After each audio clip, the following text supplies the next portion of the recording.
quinta-feira da 34ª semana do Tempo Comum, 26 de novembro de 2020. A nossa reflexão de hoje é a partir de Apocalipse 18, 1, 2, 21, 23, 19, 1, 3, 9 e de Lucas 21, de 20 a 28. Já dissemos que quando o Apocalipse fala de Babilônia, está se referindo a Roma, capital do império. Hoje o grito de vitória soa alto contra Roma, a grande prostituta da qual será cobrada o sangue dos mártires. São convocados para celebrar a derrocada de Roma os santos, apóstolos e os profetas, porque com a queda do império Deus fez justiça a todos eles. Todos os aliados do império, inclusive os artistas da corte, conhecerão seu fim. A melodia das cítaras e dos músicos, das flautas e das trombetas, nunca mais se ouvirá dentro de ti. Não mais se encontrará em ti nenhum artista de qualquer arte que seja. Não mais se ouvirá em ti o ruído da mó. A luz da lâmpada nunca mais brilhará dentro de ti. E as vozes do noivo e da noiva nunca mais se ouvirão dentro de ti.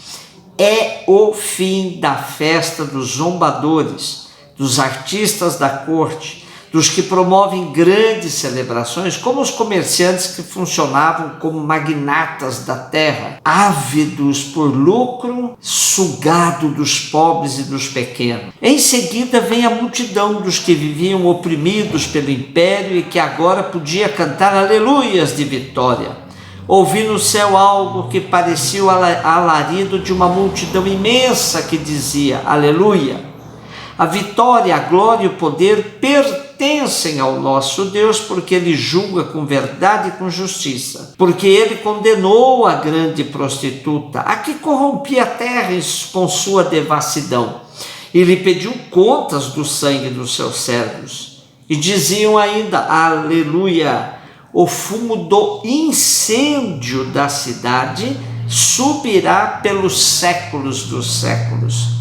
Depois disse-me, felizes os convidados para o banquete das núpcias do Cordeiro.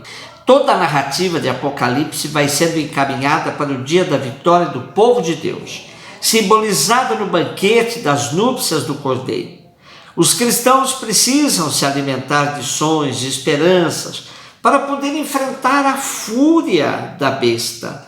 Na vida é preciso sim ter utopias que nos garantam no dia a dia, como dizia Eduardo Galeano. A utopia está lá no horizonte. Me aproximo 2 passos, ela se afasta 2 passos. Caminho 10 passos e o horizonte corre 10 passos. Por mais que eu caminhe, jamais alcançarei. Para que serve então a utopia? Serve para isso, para que eu não deixe de caminhar. Desta forma, os cristãos do final do primeiro século e nós hoje precisamos ter horizonte para caminhar. O horizonte deles e o nosso é o mesmo. O Cordeiro vitorioso que faz justiça ao pequeno, derrubando poderosos de ontem e de hoje. Lucas 21, 20 e 28. A destruição de Jerusalém no ano 70 é o grande pano de fundo da história dos cristãos do final do primeiro século. Pois, depois desse evento, judeus e pagãos convertidos não têm muitos traços para diferenciá-los. Sobretudo, a arrogância dos judeus ficou profundamente arranhada. Fim de Jerusalém não se confunde com o fim do mundo. Isso Lucas deixa claro. No nosso trecho de hoje temos as 2 destruições, a de Jerusalém e a do mundo todo, sendo que a de Jerusalém serve de sinal da outra. Lucas desenha estes fins de maneira trágica, chamando-os de dias de punição, de terrível angústia, de castigo contra o povo. O gênero que Lucas utiliza é claramente apocalíptico, mas com fundo histórico. Em Apocalipse, Babilônia é Roma, a capital do império. Em Lucas, Babilônia é Jerusalém, onde o pecado tomou conta de todas as estruturas. Porém, para os filhos de Deus, o fim será o momento de libertação. Hão de ver o Filho do Homem vir numa nuvem com grande poder e glória.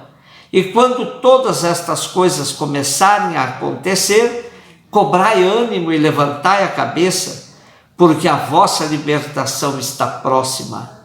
Podemos fazer um paralelo com a bem-aventurança que temos, que encerra hoje o nosso texto de Apocalipse, quando diz: felizes os convidados para o banquete das núpcias do Cordeiro. Segundo o site da Escola Dominical, existem diferentes interpretações escatológicas a respeito do fim. A futurista, que considera que a maior parte das profecias ainda vai se cumprir. E no meio desta corrente há aos que alegam que Jesus voltará para buscar sua igreja, livrando os cristãos das tribulações finais.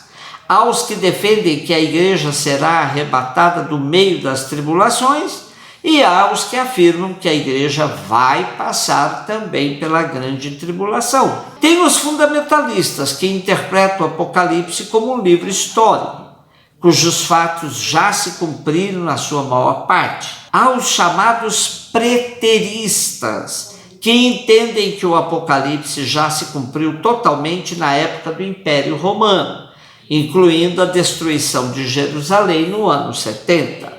Há os simbolistas que espiritualizam tudo, nada é histórico, mas apenas uma alegoria da luta entre o bem e o mal. A Igreja Católica adota a perspectiva futurista, mas com matizes, e distingue o juízo particular, aquele de cada pessoa, do juízo final, da segunda vinda de Cristo. Assim se expressa, por exemplo, o Catecismo da Igreja. A morte põe fim à vida do homem como tempo aberto ao acolhimento ou à recusa da graça divina manifestada em Cristo. O Novo Testamento fala do juízo principalmente na perspectiva do encontro final com Cristo na segunda vinda deste. Mas, repetidas vezes, afirma também a retribuição imediatamente depois da morte de cada um em função de suas obras e de sua fé.